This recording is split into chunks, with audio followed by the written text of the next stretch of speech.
Olá, meu amigo, olá, minha amiga! Vamos para a parte 2. Sejam bem-vindos à parte 2 da nossa aula 1 do Direito Administrativo. Estamos falando aqui da parte de princípios da administração, começando pelos princípios basilares, que são as pedras de toque do direito administrativo. Só repassando aqui sobre elas. Supremacia do interesse público sobre o particular. A supremacia do interesse público sobre o particular determina que existe uma relação de preponderância entre o público e o privado.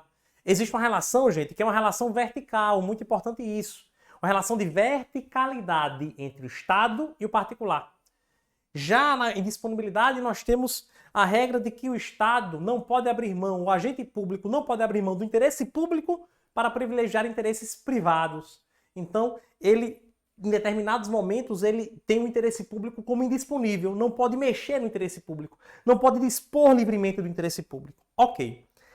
Esses dois princípios, pessoal, que nós chamamos, como eu falei para vocês, que nós chamamos de princípios base do direito administrativo, princípios que são chamados de pedras de toque também. Esses princípios aqui, eles são, deixa eu apagar isso aqui para falar para você.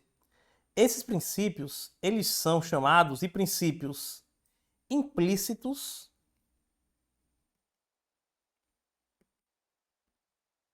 na Constituição Federal de 1988. A Constituição Federal de 1988, gente, é o que nós chamamos de lei maior. É a lei maior, tá? Ou seja, ela é aquela que está no topo da hierarquia das normas. Quando a gente fala de norma no Brasil, a gente tem a seguinte hierarquia. Vou falar isso aqui porque eu vou usar essa hierarquia depois para falar de um princípio aqui. A gente tem a seguinte hierarquia quando nós falamos de normas do direito brasileiro. Existe no topo a Constituição Federal, abaixo estão as leis e tudo o que tem força de lei, lei ordinária, lei complementar, lei delegada, medida provisória. E aqui existem atos administrativos normativos. Ok. A Constituição Federal está no topo. A Constituição Federal, gente, todas as outras normas, todos os outros instrumentos normativos devem obediência à Constituição Federal, tá bom? Então a Constituição Federal está no topo. E a Constituição, ela prevê alguns princípios, porém, ela não prevê explicitamente esses dois princípios basilares que nós falamos aqui, não. Esses dois princípios que nós falamos, que são os princípios basilares, eles não estão expressos, escritos na Constituição Federal. A Constituição Federal, gente, ela fala sobre alguns princípios, mas não fala desses dois. Ô professor, e como é que você diz que eles são princípios constitucionais? Eles são princípios constitucionais implícitos, por quê? As regras previstas na Constituição Federal, elas trazem a aplicação desses princípios, entende, gente? Então, mesmo que a Constituição Federal não traga o princípio da supremacia do interesse público, mesmo que ela não traga a supremacia do interesse público expressamente, mas ela fala, por exemplo, da desapropriação. Ela fala dos contratos administrativos. Ela fala da requisição administrativa. Ela fala de intervenções do Estado na propriedade de uma forma geral.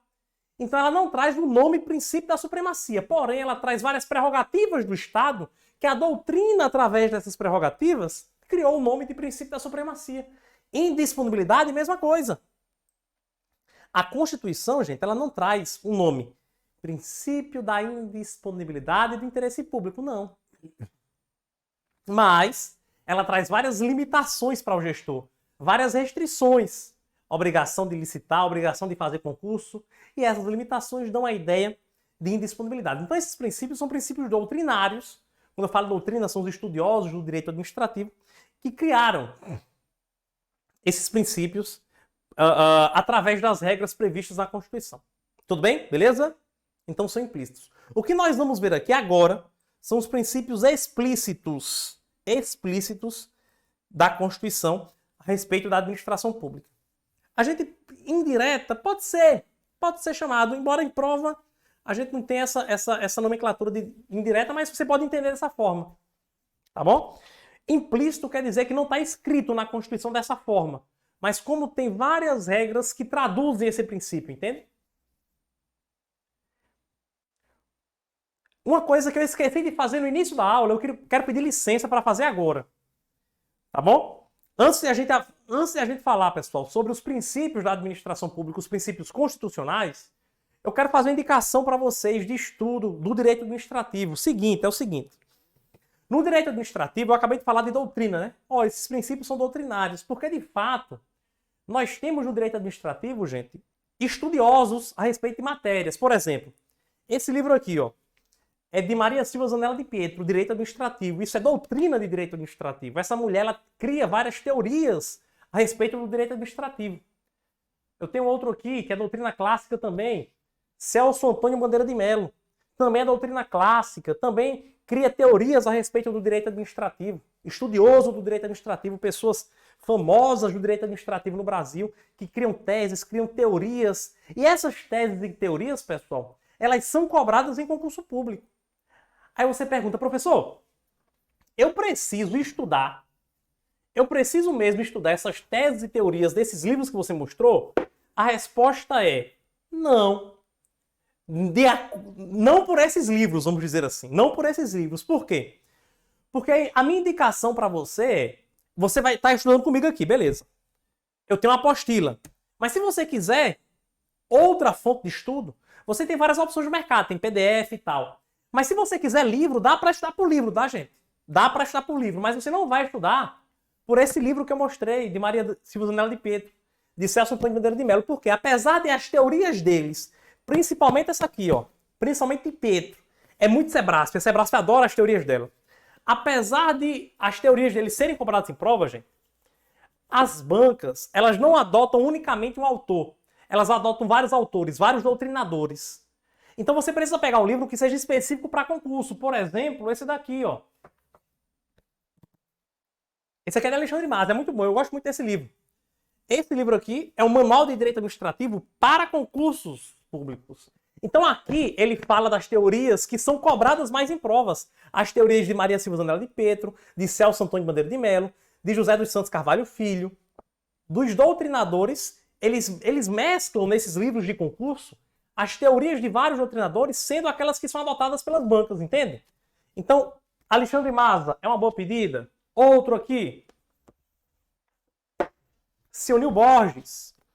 Meu amigo Sionil, infelizmente, chegou a falecer aí no início de 2022 de Covid, mas deixou essa obra completíssima pra gente, um livro muito completo, muito bom e voltado para concursos públicos. Então aqui ele traz as teorias que são cobradas em prova de fato. Outro aqui,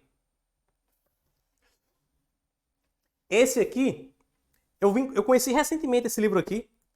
Esse livro, ele é da coleção de esquematizado do coordenador Pedro Lenza, mas o autor é Celso. Celso, o sobrenome é bem complicadinho, é Spitzkowski. Origem, logicamente, é estrangeira. O autor, né? O autor é brasileiro, mas tem origem na família estrangeira. Percebam, é um livro, Direito Administrativo, é da coleção esquematizada do Pedro Lenza, também é um livro muito bom, é um livro voltado também para concursos públicos, para exame da ordem. Por que eu estou mostrando isso para você? Porque muito aluno me pergunta, professor, eu posso estudar por livro? Pode, mas tem que ser um livro para concurso. Não pegue um livro de doutrina, não, tá bom? Então esses minutinhos eu quis só... Era para falar no início da aula, mas eu esqueci e estou falando aqui para vocês, só para vocês entenderem isso. Quer estudar por livro? Pode, mas tem que ser um livro para concursos. Não vem com livro de doutrina clássica, igual esses que eu mostrei para vocês no início, não, porque vocês podem estudar uma teoria que não cai em prova. O livro de concurso ele já traz assertivamente quais são as teorias que caem. Tá bom? Beleza? É isto. Vamos avançando agora e vamos falar o seguinte. Olha só. Desses dois princípios que nós vimos aqui, gente, a aula é importantíssima. A aula é importantíssima. É exatamente, a aula é importantíssima. Porque o livro é para complementar. Eu uso o livro para complementar, para você ver uma coisa que... Uma dúvida, de repente você viu uma aula e não entendeu algum ponto, você pode consultar o livro, a apostila que eu disponibilizo para os meus alunos também na plataforma. Tá bom? Então vocês podem... O livro é apenas para complementar, para aprofundar, se quiser. Se quiser. Pessoal, então vamos lá. Esses dois princípios são os princípios basilares do direito administrativo. São princípios, como eu falei para vocês, eles dão sustentação a todo o ordenamento jurídico de direito administrativo. A partir deles, já dá para a gente conversar aqui, sobre os princípios constitucionais da administração pública. Já dá para a gente conversar sobre os princípios constitucionais da administração pública. Quais são eles, professor? Tem um mnemônico, gente, famosíssimo mnemônico aí. Quem estudou direito administrativo já conhece com certeza. É o famoso LIMPE. É o famoso LIMPE. Esse é o mnemônico. Para que mesmo, professor, esse mnemônico? Vamos lá. Esse mnemônico é para você saber quais são os princípios constitucionais explícitos da administração pública. Princípios constitucionais explícitos da administração. Professor, onde estão esses princípios na Constituição? Artigo 37, caput da Constituição Federal de 1988. Pronto. É o LIMPE, né? São os princípios constitucionais da administração pública. Perfeito. Vamos começar a falar desse L. Esse nosso L aqui é um L de quê, professor? É um L, meu amigo, minha amiga? É um L de legalidade. Legalidade. Legalidade, gente, a explicação de legalidade inicialmente não tem segredo. O que é legalidade, professor? A administração pública só pode fazer aquilo que está previsto em lei. A administração pública só pode fazer aquilo que está previsto em lei. Isso quer dizer, meus amigos, que a administração pública não pode praticar nenhum ato sem que ele tenha previsão legal. É simples, não é? É simples, pô. Só pode fazer algo previsto em lei. Só que eu quero fazer uma observação. Eu quero fazer uma observação com você, que é uma observação aqui importante. Tá? Uma observação importante a respeito disso daqui. Que é o seguinte. Deixa eu colocar um vermelho aqui. Esse princípio da legalidade, ele é diferente de um princípio da legalidade que existe lá no artigo 5º da Constituição Federal, artigo 5º, inciso 2 da Constituição, que ele se chama princípio da legalidade também, é o mesmo nome, só que o de lá, o do artigo 5º, ele é o princípio da legalidade para os particulares. Ele é o princípio da legalidade para os particulares. E professor, é particular. Qual é a diferença? Então veja, eu tenho aqui no artigo 37 um princípio da legalidade para a administração. Lá no artigo 5º,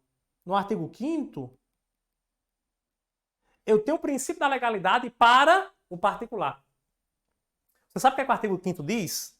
Ele diz assim, ó. Ninguém será obrigado a fazer ou deixar de fazer algo, senão em virtude de lei. Vou mostrar aqui para vocês. Estou com a tela fácil aqui. Eu mostro que visualmente vocês conseguem ver, aprender melhor. Olha. Artigo 5º da Constituição Federal, inciso 2. Olha o que diz o inciso 2. Artigo 5º, inciso 2. Ninguém será obrigado a fazer ou deixar de fazer alguma coisa. Opa. Cadê? Aqui. Ninguém será obrigado a fazer ou deixar de fazer alguma coisa, senão em virtude de lei. Olha como é diferente, gente, daquele conceito que eu falei para você da legalidade da administração pública. A administração pública, ela só pode fazer alguma coisa quando a lei permitir. O particular não. O particular pode fazer tudo, só não pode fazer o que a lei proíbe. Olha o que a lei fala, olha o que a Constituição fala. Ninguém é obrigado a fazer ou deixar de fazer alguma coisa, senão em virtude de lei.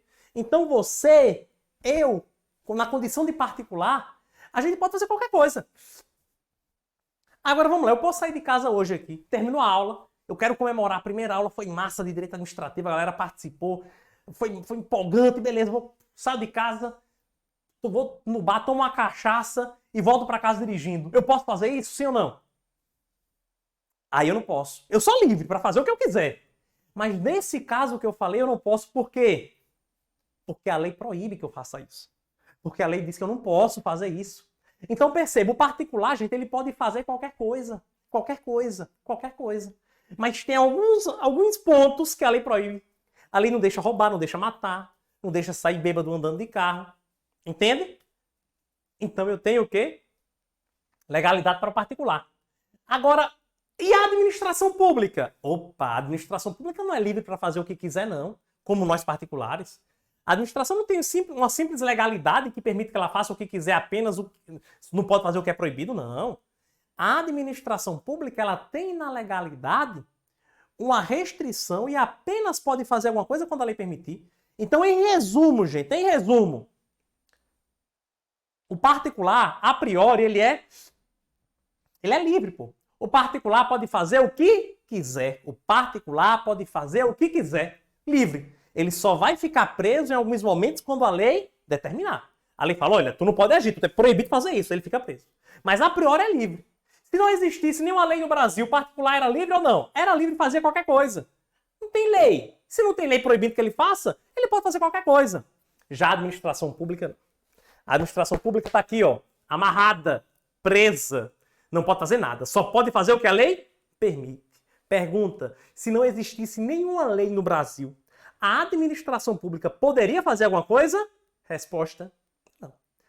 Se não existisse nenhuma lei no Brasil, a administração pública era inerte, ineficiente, inútil. Ela não fazia nada, porque não tinha nenhuma lei permitindo ela fazer. Ficou clara essa diferença?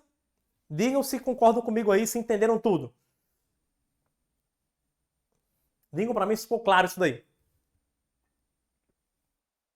Sim, Bruno. Beleza. Show de bola. Olha só. Seguinte. Tem uma parte da legalidade que a gente precisa conversar. A doutrina e as provas gostam de chamar de faceta da legalidade, tá? Que é o princípio da legalidade moderna. A legalidade moderna, ela é assim do jeito que eu vou falar para vocês. Que ela vem do nosso princípio da juridicidade. A juridicidade, gente, ela pode ser chamada de princípio, mas ela não é um princípio autônomo. Ela é um princípio dentro da legalidade, é uma faceta da legalidade. É, na verdade, um novo entendimento da legalidade. A doutrina clássica entendia, pessoal, que a legalidade era o seguinte, olha, a legalidade é o fato de que somente uma lei em sentido estrito pode permitir a atuação pública. Somente uma lei em sentido estrito pode permitir que a administração pública faça alguma coisa. Essa, galera, essa era a legalidade para a doutrina clássica. Então, vamos voltar para aquela pirâmide lá em cima. Cadê? Aqui. Olha só, para a doutrina clássica, para que a administração pública fosse autorizada a fazer alguma coisa, era necessário que uma lei autorizasse. Não podia ser a Constituição Federal, não podia ser uma portaria, por exemplo, uma resolução, um decreto, não, tinha que ser lei. Não podia ser um princípio, não, tinha que ser lei. Agora não, gente. Com a doutrina clássica, nós temos um conceito mais amplo da legalidade. Com a doutrina clássica, a legalidade diz o seguinte, olha, a administração pública ela pode praticar um ato quando houver autorização em lei em sentido amplo. Quando ela fala lei em sentido amplo, ela está nos dizendo que é qualquer norma ou princípio da administração pública. Então, gente, a administração pública ela pode praticar ato quando houver autorização na Constituição Federal, nas próprias leis, em atos administrativos normativos ou até mesmo em princípios da administração pública. Existe um ato para ser praticado, mas não tem nenhuma lei expressamente autorizando. Mas se um princípio autoriza a prática daquele ato, esse ato pode ser praticado. Não precisa ser apenas lei, em sentido rígido, tá bom? Essa é a juridicidade, que é uma compreensão moderna da legalidade. Compreensão moderna da legalidade. Ok. Vamos falar agora da impessoalidade. Qualquer dúvida é só falar.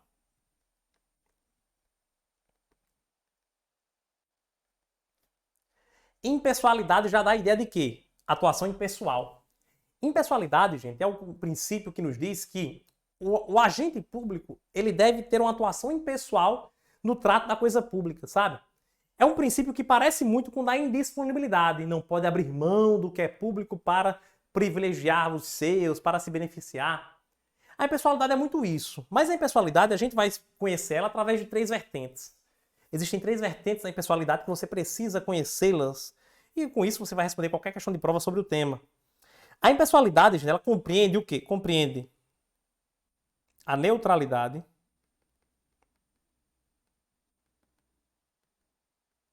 ela compreende a igualdade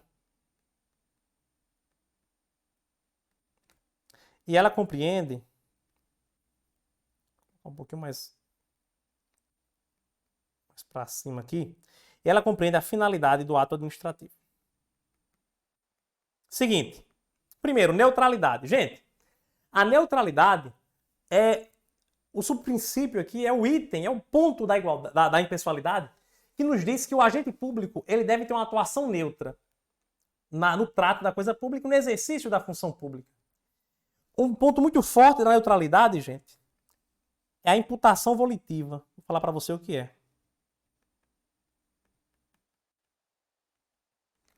Imputação volitiva. Seguinte. Quando Milena vai ser servidora do INSS. Milena vai ser servidora do INSS. Quando Milena estiver atuando, passar no concurso do INSS e estiver atuando como servidora pública federal no INSS, os atos que Milena praticar, gente, no exercício do cargo, esses atos não são imputados a Milena. Eles são imputados a quem, professor? Ao INSS, que é o ente que ela faz parte. Então percebam, chegou um aposentado lá, coitado, sofrido, já tinha tido um requerimento negado umas 10 vezes. Aí ele chegou lá, foi lá ter atendimento com Milena. Milena verificou a situação dele, viu que tinha um erro na tratativa do processo dele ali pelos outros servidores, e Milena foi lá e resolveu o problema dele. E conseguiu conceder a ele a aposentadoria. Aí o velhinho vai sair de lá dizendo, meu Deus, Milena, você é uma santa, você conseguiu resolver o meu problema, Deus te abençoe. Aí o que é que a Milena vai dizer? Não fui eu que resolvi o seu problema. Foi quem? Foi o INSS, foi a administração pública. Por quê? Porque quando Milena praticou um ato, não era a Milena que estava praticando esse ato, compreende, gente? Não era ela. Era o próprio Estado, era o próprio INSS que estava usando ela para praticar o ato. Mas quando ela assina lá aquele papel, não é ela que está assinando o papel, é o Estado que está assinando. Então a imputação volitiva significa o seguinte, gente. Olha só. A imputação volitiva significa o seguinte. O agente público, no exercício da função, quando ele pratica um ato administrativo, esse ato administrativo, a responsabilidade da imputação dele não é direta para o agente, é para o órgão ou a entidade que esse agente faz parte. Então, eu pratiquei o ato, mas as consequências jurídicas daquele ato não vão ser para mim diretamente. Eles vão para quem? Para o Estado. Eles vão para o Estado. Beleza? Tranquilo? Então, por isso que é imputação volitiva. Imputação é o quê? O ato praticado por Milena é imputado ao Estado, ou seja, imputado ao órgão que ela faz parte, no caso, o INSS. Ok? Beleza? Por isso que é imputação volitiva. Então, quando você está na atuação pública, gente, quando você está no exercício do cargo, não é você que está ali, é impessoal, sabe? Você pratica um ato e aquele ato é impessoal, aquele ato não é praticado por você, é praticado pela administração pública. Desse princípio da neutralidade, gente, decorre aqui a vedação à promoção pessoal por agente público. O agente público, gente, no exercício do cargo público, ele não pode fazer promoção pessoal. Vou até mostrar para vocês aqui o artigo 37, parágrafo...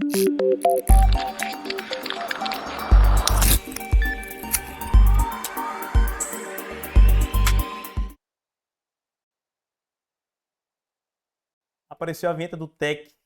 Eu apertei o botão número 3. Aqui já está programado, mas enfim. Percebam aqui, parágrafo 1º do artigo 37. A publicidade dos atos, programas, obras, serviços e campanhas dos órgãos públicos deverá ter caráter educativo, informativo ou de orientação social. Dela não podendo constar nomes, símbolos ou imagens que caracterizem promoção pessoal de autoridades ou servidores públicos.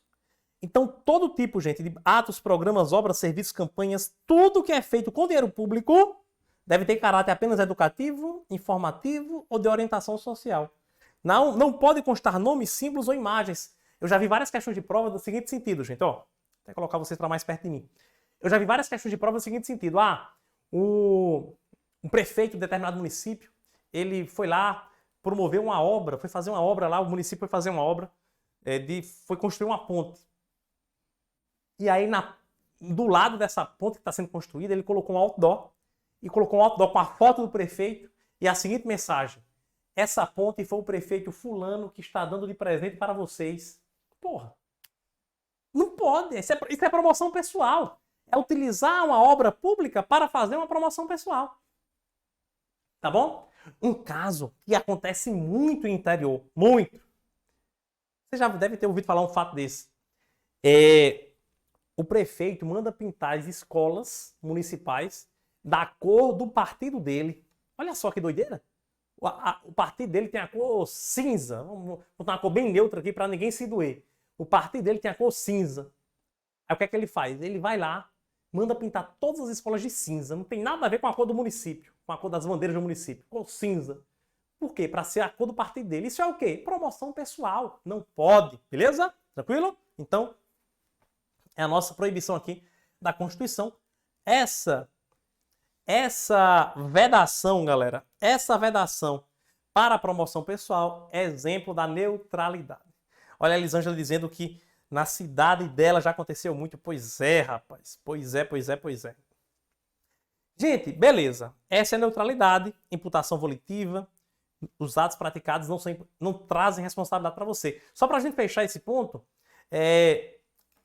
outro exemplo dessa neutralidade é o seguinte, até um benefício até mesmo para o agente público, tá?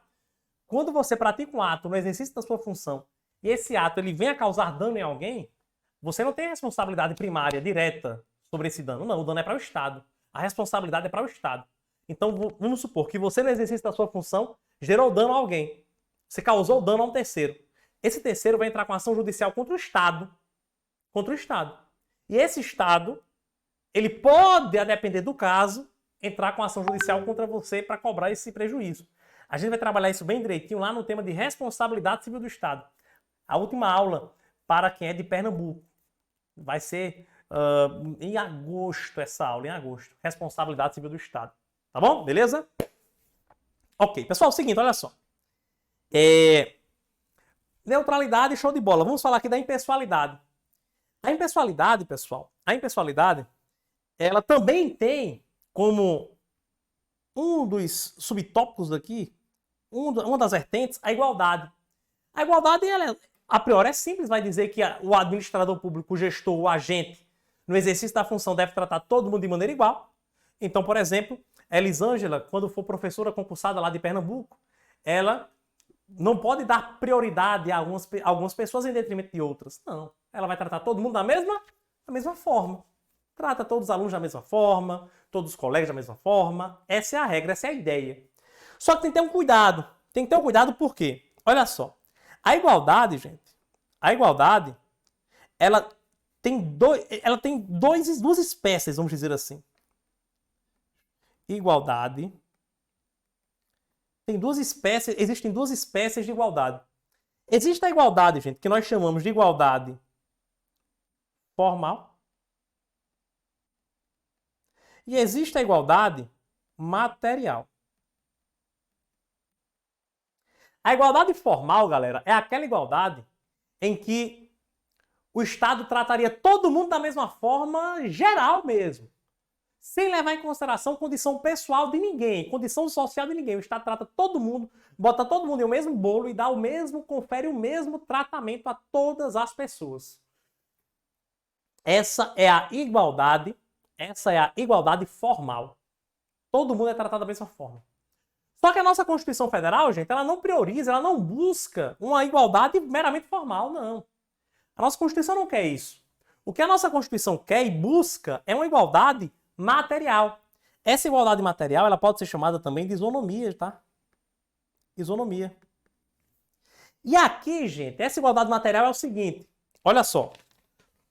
O Estado, ele deve tratar os iguais de maneira igual. E os desiguais de maneira desigual. À medida de suas desigualdades. Pegaram a ideia? Já ouviram essa frase em algum lugar, né? O Estado trata os iguais de maneira igual e os desiguais de maneira desigual, à medida de suas desigualdades.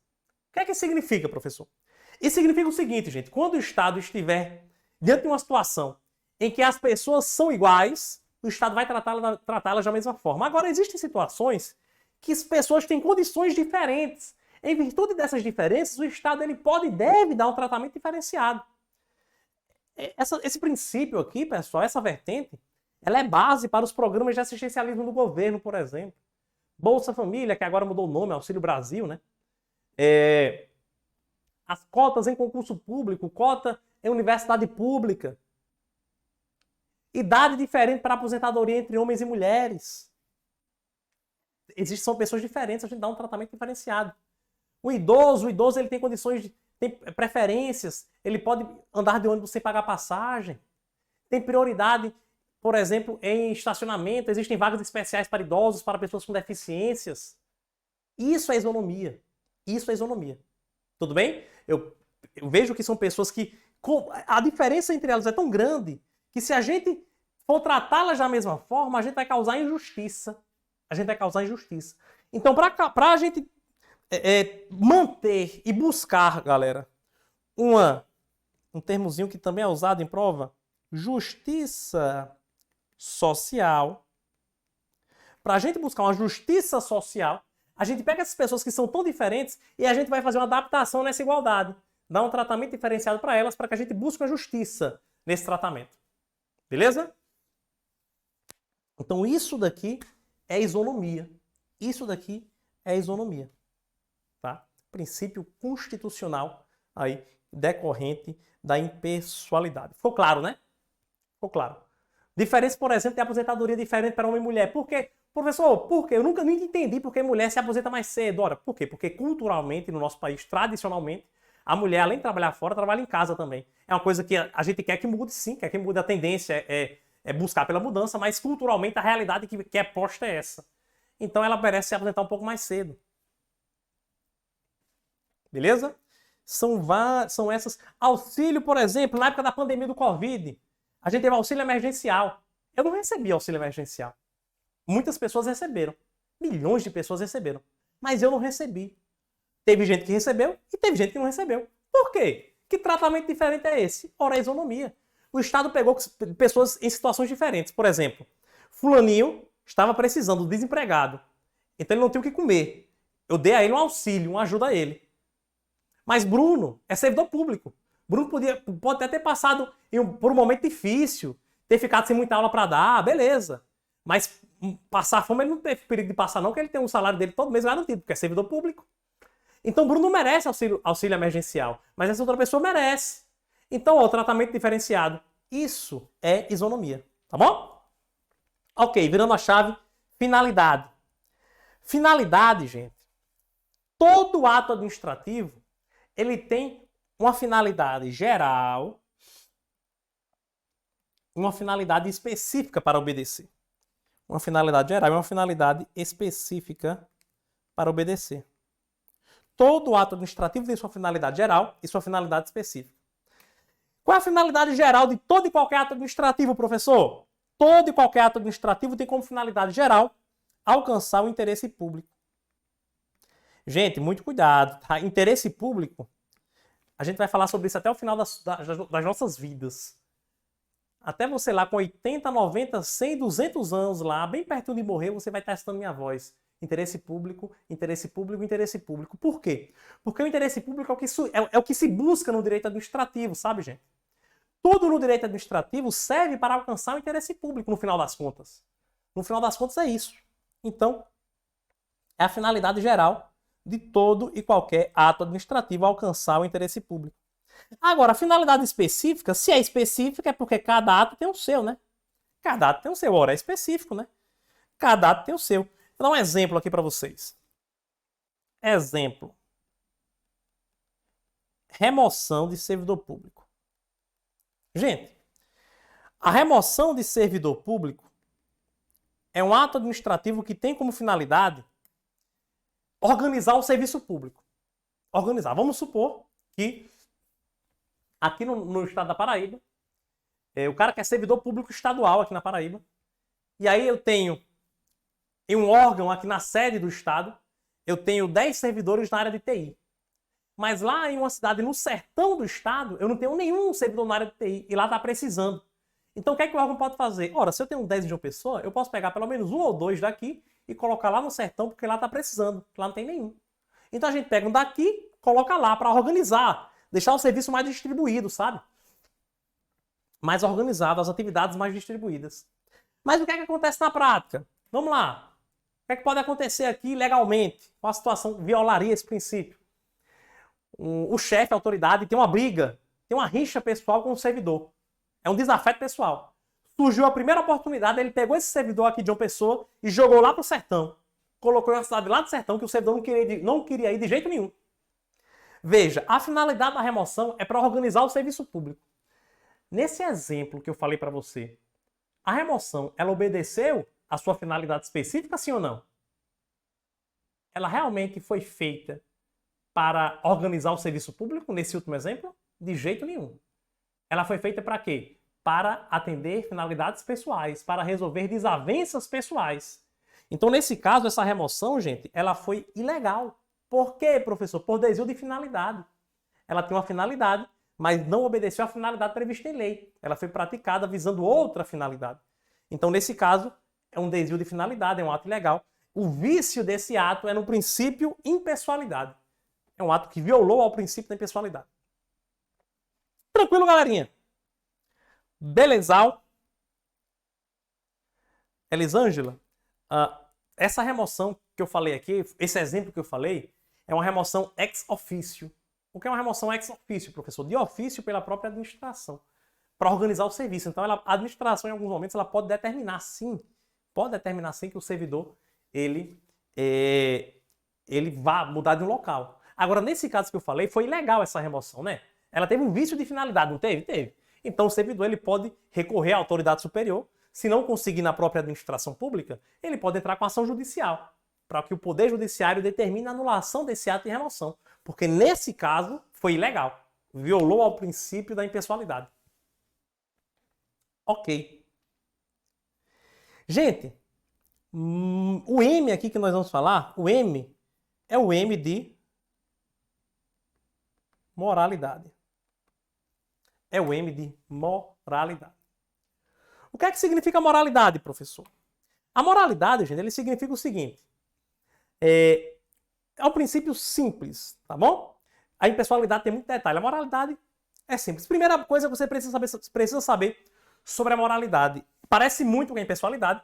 Os conceitos são bem parecidos. A moralidade, ela quer dizer, gente, que o administrador público, o agente público, no exercício de sua função, ele tem que ter uma atuação ética. Ele tem que ter uma atuação moral, de acordo com a honestidade.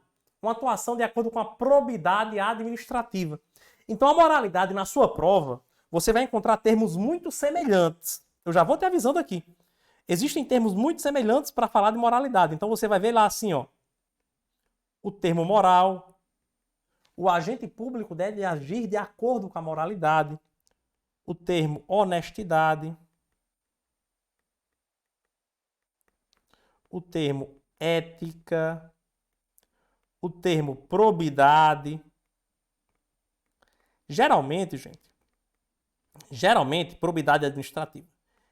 Geralmente, quando a questão fala de moralidade, geralmente ela entrega para você de bandeja. Ela traz elementos que nós chamamos de palavras-chave, né? Ela traz algumas palavras-chave que você identifica de pronto que é a moralidade que ela está falando. Tá bom? Ok. Seguinte. Uma coisa que você deve entender sobre moralidade é o seguinte. Essa moralidade que nós falamos aqui no direito administrativo é uma moralidade administrativa, que é diferente de uma moralidade social. Diferente de uma moralidade social, tá bom? O que seria, gente, a moralidade social? A moralidade social é aquela moralidade, galera, que é mutável, de acordo com a cultura de determinado povo, de determinada sociedade. Vamos supor, aqueles países lá do Oriente Médio. A gente teve recentemente, né, lá no Afeganistão, a gente teve um grupo extremista, né, que retomou o poder. E lá o que foi que aconteceu? As mulheres, agora elas têm que andar como? Como aquelas mulheres podem andar nesse país? elas só podem andar se estiverem todas cobertas. Tem que estar com os braços cobertos, com as pernas cobertas, com o rosto coberto. Não é assim que acontece lá? Olha só. Isso é a moralidade daquele povo, gente. É aquela cultura. A gente acha errado? Acha, porque a nossa cultura ela é diferente. Mas a moralidade para aquele povo é aquilo. Essa é a moralidade social daquele povo. O que é diferente aqui do Brasil. Aqui do Brasil a cultura é totalmente diferente. Não existem essas regras morais de a mulher andar toda coberta, não existe. Entende? Lá no Japão existe... A cultura do Japão é muito interessante, né? Tem muita coisa no Japão que é diferente da gente aqui. Mas tem uma coisa que eu lembro muito, que no Japão é que você... É um insulto, chega a ser um insulto você entrar na casa de alguém com calçados, seja de sandália, seja de tênis, sapato, não pode, tem que tirar imediatamente. Aqui no Brasil até orienta assim, né? Se você for entrar na casa de uma dona de casa que seja muito brava, é bom tirar para você não ser espancado, mas não existe essa cultura de que se você entrar com a sandália na casa da pessoa, você está insultando, não existe isso. Então vejam, são guerras culturais. Isso é moral social, gente. A moral social para aquele povo é isso, se entrar de sandália é insulto. Aqui não, tá tranquilo. Isso é moral social. A moral administrativa ela não tem essa volatilidade, essa coisa de ser tão mutável. A moral administrativa ela é mais universal. É mais universal. De maneira, pessoal, que o que é imoral administrativamente, o que é imoral na administração pública aqui no Brasil é no Japão, é na Índia, é na Europa, é nos Estados Unidos. Essa moralidade administrativa, ela está mais ligada ao bom uso do dinheiro público. Esse S aqui é um cifrão que eu tentei fazer. É o bom uso. A moralidade administrativa, gente, ela está mais ligada ao bom uso do dinheiro público. O que é imoral? O que é ímprobo para a gente aqui no direito administrativo? É quando o agente público, pessoal, ele aceita propina para praticar um ato como agente público. Então ele aceita propina para liberar, por exemplo, um veículo que estava apreendido. Aí pegou uma propina ali e liberou o veículo. Isso é imoral. Isso é imoral aqui no Brasil, nos Estados Unidos, na Europa, na Ásia, na Oceania, no Oceano Atlântico, em todo lugar. Isso é imoral em todo lugar, percebe? Porque é relacionado a mau uso ou ao bom uso do dinheiro público. Tranquilo? Eu vou dar um exemplo para vocês que o que é imoralidade administrativa, que é muito bom esse exemplo. É muito bom para você entender bem. Olha só, vocês lembram que na época, pessoal, em que nós tivemos aí a Lava Jato, tá? A Lava Jato. Quando a gente teve a Lava Jato, eu lembro, é uma cena muito forte, porque esse princípio fica muito escancarado. Lá na Lava Jato, quando passava Jornal Nacional, e aqui eu não quero falar sobre política partidária, só para reforçar, quando passava o Jornal Nacional e o William Bonner, ele ia falar sobre a Lava Jato, o que é que acontecia? Ele estava aqui, ó, no balcão, na mesa dele, falando. Ao lado, desse lado aqui, se eu não me engano, lado esquerdo, era lado direito, enfim, algum dos lados aqui, eles colocavam, a produção colocava uma animação como se fosse um GIF. E esse GIF, essa animação, era uma boca de esgoto, uma boca de um cano de esgoto, um cano bem grandão, e jorrava dinheiro público dessa boca de esgoto. Vocês lembram dessa cena? Isso ficou memorável para mim. Porque, olha, qual é a sensação que te dá vendo aquilo? Cara, quando eu assisti aquele jornal, e eu via que ele falava do Lava Jato, das corrupções e tal, quando eu via que tinha uma boca de esgoto saindo dinheiro público dali, a sensação que me dava quando eu assistia aquilo era a sensação de, caramba, isso é imoral. Isso é um absurdo. Pronto, essa é a sensação da imoralidade administrativa. Essa é a sensação de um ato que viola a moralidade. Essa é a sensação que é causada nas pessoas. Eu pego dinheiro público, dinheiro do povo e jogo no lixo. Entendeu? Beleza? Ok. Eu tenho uma coisa muito importante para a gente conversar aqui, que é o seguinte. Falei falei de um lado partidário, eu vou falar do outro, né? Para ninguém brigar. Para ninguém brigar. Pessoal, vou falar de dois, na verdade. A gente falou da época dessa época do PT, da Lava Jato, Na época do presidente Michel Temer, eu vou dar vários exemplos aqui, porque esses exemplos são comumente cobrados em prova, tá, pessoal? Não da maneira que eu tô falando, mas utilizando agentes públicos fictícios.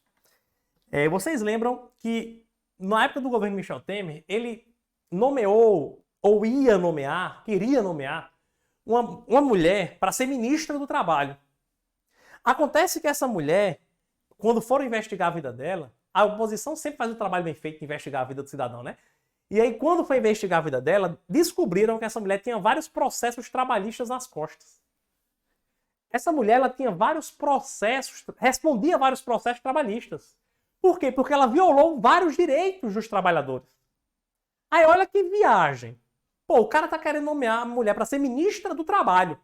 Ministro do Trabalho é o cargo que vai defender os direitos dos trabalhadores, criar políticas de defesa do trabalhador, fazer com que o trabalhador tenha mais direitos. Só que essa mulher não respeita o direito do trabalhador. Como é que pode uma mulher dessa ser ministra do Trabalho? Essa nomeação ela foi barrada no Supremo Tribunal Federal. Então perceba, gente, os princípios da administração pública, eles também têm o poder de tornar um ato administrativo ilegal. Esse exemplo que eu te falei é um exemplo em que o princípio da moralidade ele foi utilizado para barrar a nomeação de uma pessoa para ser ministra de Estado. Percebeu? Beleza? Foi a moralidade que foi utilizada. Olha, isso é imoral, cara. É imoral. Como é que você pode fazer isso? Nomear uma mulher que tem vários processos trabalhistas nas costas para ser ministra do Trabalho. Não pode de jeito nenhum. Tranquilo? Beleza? Seguinte. A moralidade, ela proíbe que haja o nepotismo. Então, decorre do princípio da moralidade a vedação ao nepotismo. A vedação. Professor, o que é nepotismo? O nepotismo, gente, ele está presente, ele é previsto aí atualmente na súmula vinculante número 13. Súmula vinculante número 13. E o que é que ele representa? Deixa eu até colocar aqui maior esse nome, súmula vinculante, porque eu quero um espaço aqui à direita para conversar com vocês. Súmula vinculante número 13. Pronto. O que é que esse nepotismo determina? O nepotismo, gente, o nepotismo é quando uma autoridade administrativa nomeia parente para exercício de um cargo público.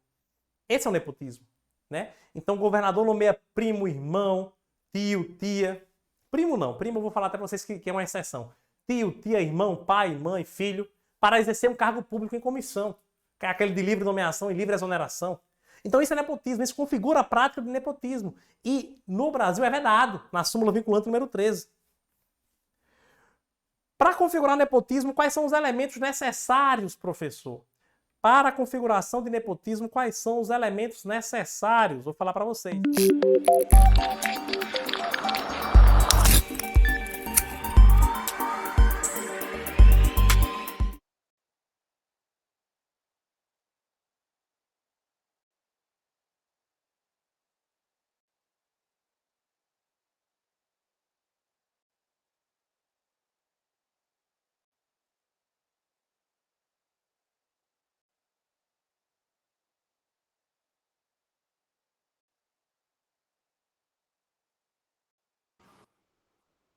Professor, a tela ficou toda preta. Para mim aqui, pelo menos tá. Aí voltou. Beleza.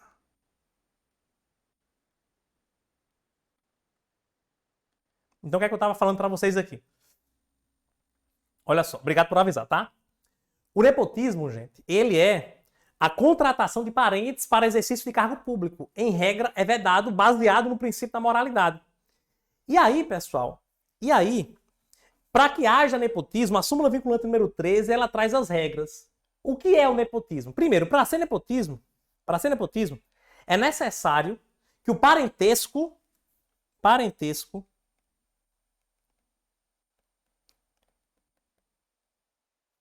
seja de até o terceiro grau.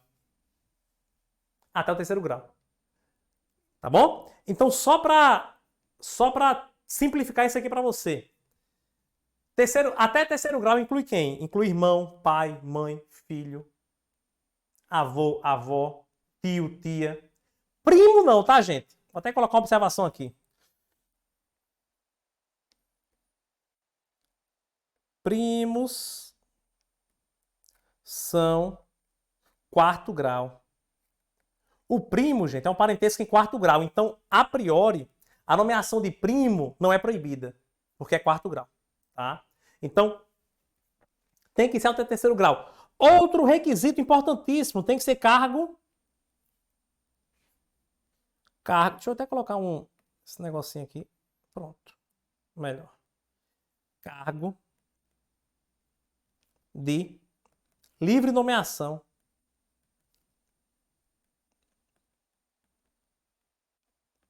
Gente, para se configurar nepotismo, esse cargo tem que ser um cargo de livre nomeação. O que é um cargo de livre nomeação, professor? É aquele cargo que não precisa de concurso. Ora, eu vou nomear o meu irmão para exercer um cargo de gerente. Porque é um cargo em comissão, é um cargo livre de nomeação. Aí eu posso nomear com quem eu quiser. Aí eu vou nomear o meu irmão. É nepotismo, não pode. Tranquilo? Beleza? Então, os dois requisitos principais são esses daqui. O parentesco tem que ser um parentesco de até o terceiro grau e o cargo tem que ser um cargo de livre nomeação. Tem que ser um cargo de livre nomeação. Deixa eu ajustar isso aqui. Ok. Ficou claro isso aqui? A vedação ao nepotismo decorre da publicidade.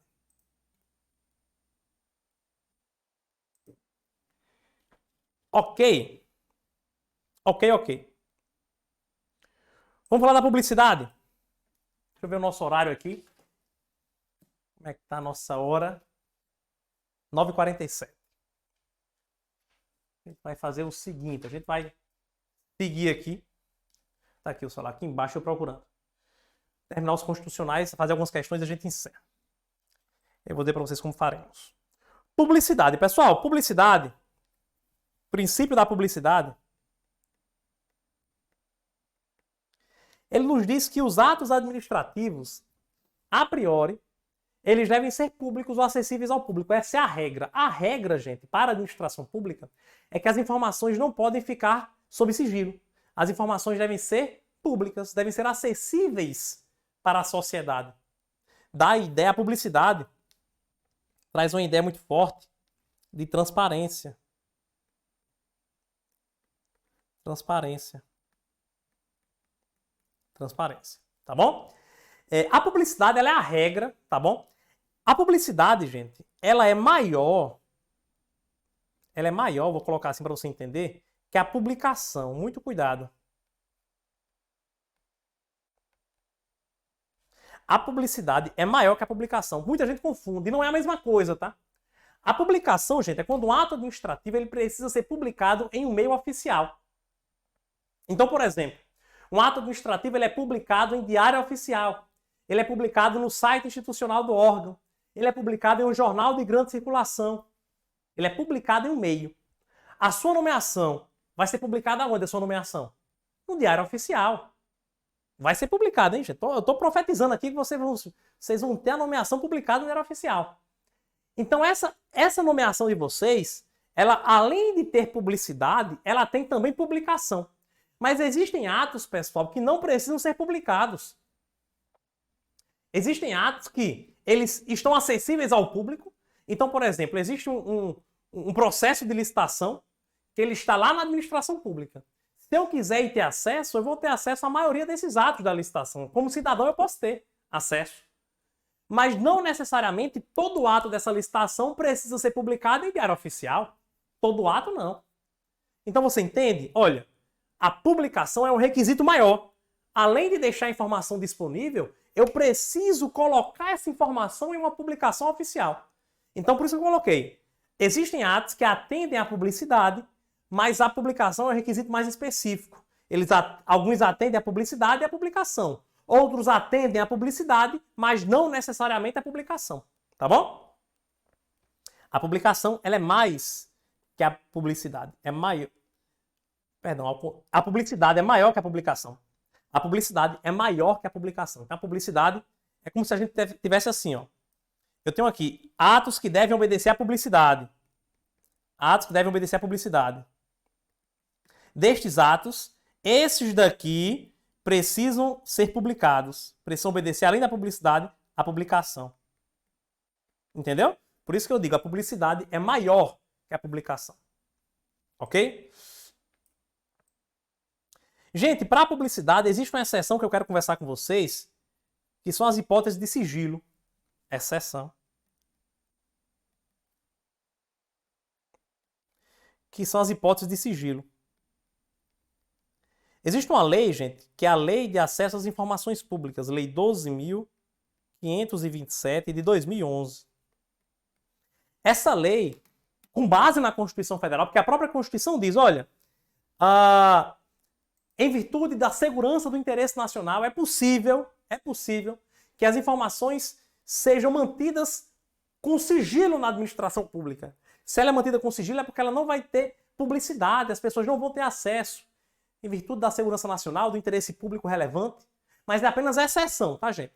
Aí a Lei de Acesso às Informações Públicas, a Lei 12.527, ela regulamenta quais são as hipóteses em que as informações ficarão sob sigilo. Mas é exceção, não é regra não. Cuidado com isso. Na sua prova, você só vai estudar essa Lei 12.527 se tiver no edital.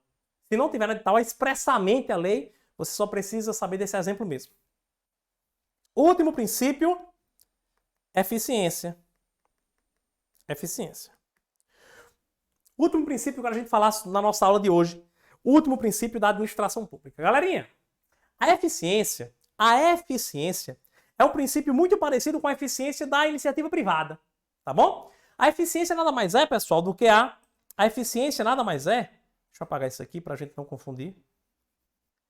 A eficiência nada mais é do que a determinação, o princípio que diz que o Estado ele deve alcançar, deve lograr os melhores resultados, empreendendo para isso os menores esforços possíveis. Tá bom? Então a eficiência, ela é mais resultado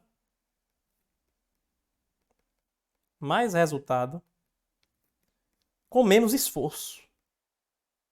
Com menos esforço. Isso é ser eficiente. Isso é ser eficiente. Tá bom? Isso é ser eficiente. Olha só. Como exemplo de eficiência, professor, vamos lá. Avaliação especial de desempenho.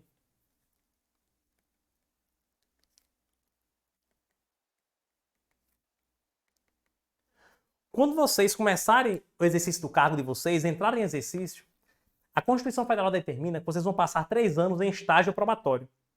Após os 3 anos de estágio probatório, vocês vão passar por uma avaliação especial de desempenho para averiguar se vocês são ou não eficientes para o cargo. Basicamente é isso.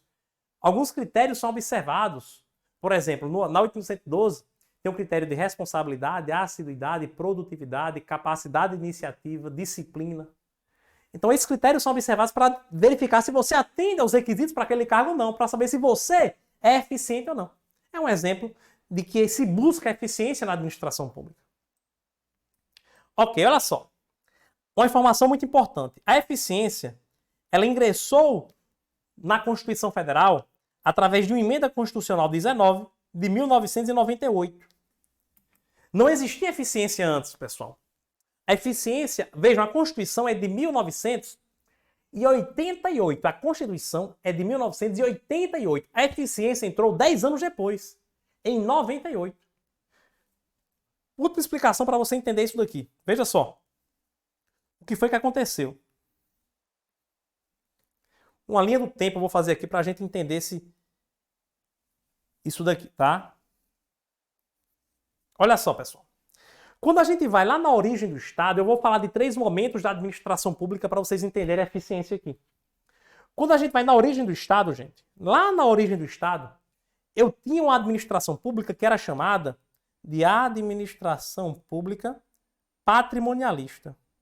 Era esse termo, administração pública, vou colocar só patrimonialista. Patrimonialista. Pessoal, a administração pública patrimonialista, ela é o seguinte, ela é uma uma administração pública em que o patrimônio do gestor e o patrimônio da administração do Estado, eles se confundiam. Era um patrimônio só. Então, o gestor lá, ele arrecadava o dinheiro do povo, mas aquele dinheiro que ele arrecadava do povo, ele usava para comprar os bens pessoais, para comprar ouro, para comprar o consumo próprio. Era assim antigamente. A administração patrimonialista era assim. Agora isso é lá no tempo da monarquia, lá na administração pública, lá antigamente. Tá bom? Era patrimonialista. Então aqui, qual é a principal característica da administração patrimonialista? A principal característica é a confusão. Vou colocar isso aqui, uma tinta menor. Confusão patrimonial. Existe uma confusão patrimonial do gestor com o patrimônio do Estado. Já nós temos aqui, gente, após a patrimonialista, verificou-se que não era o modelo ideal. Ora, como é que pode o cara usar dinheiro público para bens próprios, para sua vida? Não pode. Vamos mudar isso aqui. Vamos fazer uma administração pública burocrática. Burocrática. A administração pública burocrática, gente, ela visou separar totalmente. Ela diz, não pode ter uma confusão patrimonial. Vamos separar. O que é do gestor, o que é do povo é do povo. Então aqui a principal característica da burocrática foi a separação total do patrimônio. Do gestor com o do Estado. E aí, gente, essa administração pública burocrática, ela trouxe esse benefício, ela trouxe essa inovação, que foi evitar esses atos de corrupção, evitar essa imoralidade. Porém, essa burocracia, ela acabou trazendo, pessoal, um foco muito grande no procedimento administrativo. Procedimento. Como assim, professor? É um foco no meio do processo. Então a gente faz o quê? A gente fiscaliza, foco na fiscalização. Foco na fiscalização. A gente vai fiscalizar muito. A gente vai controlar. A gente vai averiguar se está tendo confusão patrimonial. Sabe qual foi o problema da administração burocrática? É porque teve tanto foco em fiscalizar e tanto foco em controlar que acabou se esquecendo do resultado, gente. Acabou se esquecendo da eficiência da atividade administrativa. Não se preocuparam mais com isso. Se preocuparam apenas em evitar que o gestor roubasse dinheiro público e não se preocupou mais com alcançar o interesse público de fato. Para você ver a licitação, como a gente falou inicialmente. Gente, é uma imoralidade uma licitação durar mais de um ano, né, gente? Um processo licitatório durar um ano, já é uma imoralidade. Isso é o quê? São resquícios de uma administração pública burocrática. Porque tem tanta burocracia, tanto procedimento para fiscalizar, para controlar, tanta coisa aí no processo, que às vezes quando vai terminar a licitação, nem tem mais interesse em contratar. Eu dou testemunho próprio, eu já vi na prática. Iniciou-se o procedimento licitatório querendo comprar um caminhão, por exemplo. Quando chegou no final da licitação, nem precisa mais de caminhão. Aquela finalidade lá nem existe mais. Então veja, é tanto foco no procedimento que o resultado acaba sendo esquecido. E aí nós tivemos lá em 88, a Constituição Federal, em 88, ela não mudou isso, em 88. Somente veio a mudança, gente, através da administração pública gerencial. Ela veio na Emenda Constitucional 19 de 1998. 98, 10 anos depois da Constituição. E agora sim, gente, a administração pública gerencial, agora sim, ela fiscaliza, professor, fiscaliza. Ela controla. Mas a grande mudança aqui é que o foco não é mais no meio, o foco é no resultado.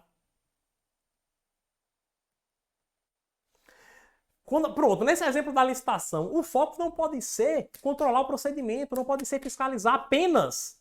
A fiscalização e o controle devem existir, mas o foco não deve ser ele. O foco deve ser o resultado da atividade administrativa. O resultado da atividade, e não o meio, e não o procedimento, tá bom? Então, a administração gerencial, ela existe para este sentido aqui, tá bom? Ela vem, ela não joga a burocrática no lixo, não. Ela não vai dizer que a burocrática não serve, não. Ela pega os elementos bons da burocrática, que é a fiscalização e controle, mas relativiza isso, flexibiliza isso dentro da busca do resultado. Essa é a eficiência, meus amigos e minhas amigas. Essa é a eficiência. Na sua prova, a eficiência, na sua prova, vai trazer, ela vai falar, olha, alguns desses termos vai ter lá. Por exemplo, desempenho funcional, desempenho do servidor público, rendimento, economicidade,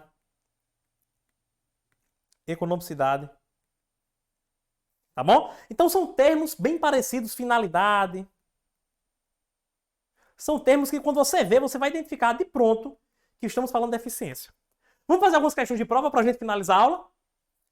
Vamos fazer algumas questões? Até agora estão entendendo tudo, pessoal? Tá tudo claro para vocês aí? Tudo beleza? Show de bola. Vamos fazer algumas questões de prova para ver se realmente vocês entenderam aqui o que a gente falou. Questão 5. Questão 5. O conjunto das prerrogativas e restrições a que está sujeita a administração pública e que não se encontra nas relações entre particulares constitui o regime jurídico administrativo. Tá certo ou tá errado? Olha que interessante. O conjunto de prerrogativas e restrições a que está sujeita a administração e não está na relação entre os particulares. Isso é regime jurídico administrativo. Tá certo isso? Resposta certíssimo. Olha só. Muito bem. Olha só. Aqui, ó. Regime jurídico administrativo, tá vendo? Regime jurídico administrativo. E aí eu tenho, do regime jurídico administrativo, é uma relação apenas de direito público. Não tem particular aqui, sozinho particular, não. É administração com terceiros. E nesse regime jurídico administrativo, eu vou ter a supremacia do interesse público, que traz prerrogativas, e a indisponibilidade do interesse público, que traz limitações. É justamente o que a questão está dizendo, ó. Prerrogativas e limitações, restrições. Regime jurídico administrativo. Perfeito, letra certo. Questão 5, gabarito, tá certo. Vamos para a questão 6? A relação entre a administração e os administrados. Essa relação, gente, é caracterizada pela verticalidade, sim ou não? Certo ou errado? Igor disse que sim, tá certo. Mais alguém?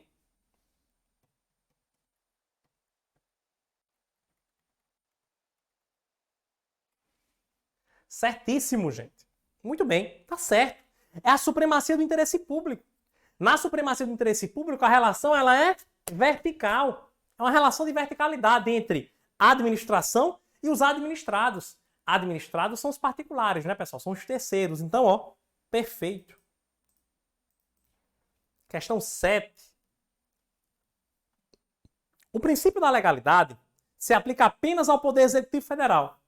Certo ou errado, gente? A questão 7. O princípio da legalidade se aplica apenas ao Poder Executivo Federal. E aí? Certo ou errado? Ora, errado, né? Ô professor, por que está errado? Errado, gente, porque o princípio da legalidade, ele é um princípio da administração pública como um todo. Lembra que nós falamos aqui, ó. Lembra o que nós falamos. A administração pública está onde, professor? Está no executivo, no legislativo e no judiciário. Então, todos esses poderes de Estado devem obedecer a todos os princípios que nós vimos aqui. Então, não é só o executivo. Erradíssimo. Questão 8. Nos processos de contratação... Não, primeiro aqui, inicialmente, né? Ele fala aqui... Opa. Considerando que Gabriel trabalhe na área de compras e contratações em entidade da administração pública indireta, julgue o item seguinte. Nos processos de contratação pública, Gabriel deve sempre agir de acordo com aquilo que a lei permita, em respeito ao princípio da legalidade. Isso está certo ou errado, gente? Gabriel, ele trabalha com contratações públicas. E nesse trabalho, ele deve sempre agir de acordo com o que a lei permite? Certíssimo, muito bem, parabéns. Certíssimo. Ora, obedecendo à legalidade, ele vai sempre obedecer à lei, tem que ser. Tem que ser. A questão 9 é muito boa. A questão 9 diz assim: no que se refere aos princípios que devem ser observados pela administração pública e seus servidores, no exercício de suas atividades administrativas, aquele pelo qual especificamente se impõe ao agente público, a realização de suas atribuições com presteza, perfeição, com rendimento funcional. Qual o princípio? Que fala em presteza, realizar com perfeição, com rendimento funcional. Qual o princípio a ser marcado? Eficiência, gente. Quando fala em rendimento funcional, perfeição, fazer tudo de acordo com alcançando o melhor resultado, eficiência, letra E, o gabarito, sem medo de ser feliz. Muito bem.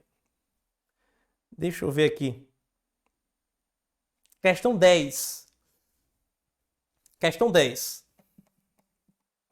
A administração pública deve adotar critérios objetivos e pré-estabelecidos para suas decisões.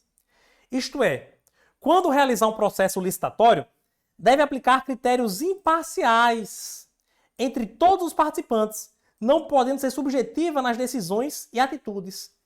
Esse texto aborda qual princípio, galera? Qual é o princípio que nós temos aqui? A administração deve adotar critérios objetivos, pré-estabelecidos nas decisões. No critério objetivo, ela vai julgar de maneira objetiva. Sem analisar a subjetividade. Não, objetivo. Critério objetivo. Isto é, quando realiza a licitação, deve aplicar critérios imparciais entre todos os participantes.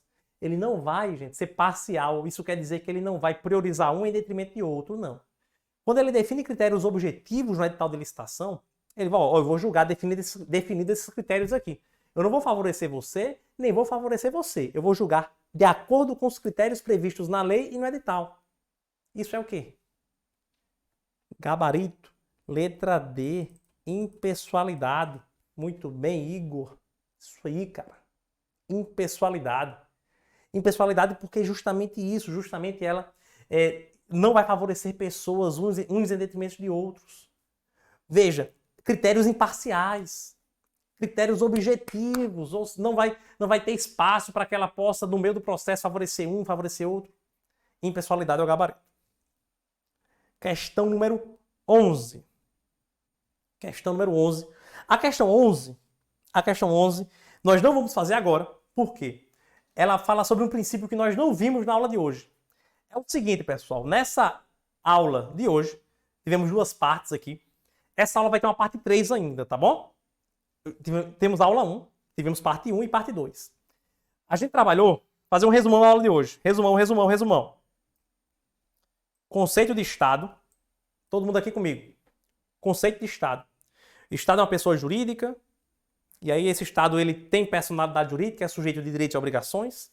Ele pode relacionar-se com terceiros, beleza? O Estado tem 3 poderes, executivo, legislativo, judiciário. Cada um exercendo funções típicas e atípicas, ok? Essa teoria se chama teoria da tripartição dos poderes, é a teoria dos freios e contrapesos, check and balance, né, que pode ser chamado de prova assim também. O Estado, ele tem elementos, povo, território e governo soberano. Falamos sobre eles aqui. Esse Estado, ele tem 2 funções importantíssimas, que é a função de governo e a função de administração pública. Essa função de governo fixa metas, política pública. Função de administração pública é a função de administrar, função técnica de executar a atividade. Beleza? A função administração pública em sentido amplo é o Estado, conceito amplo de Estado. A administração pública em sentido estrito é a administração pública propriamente dita.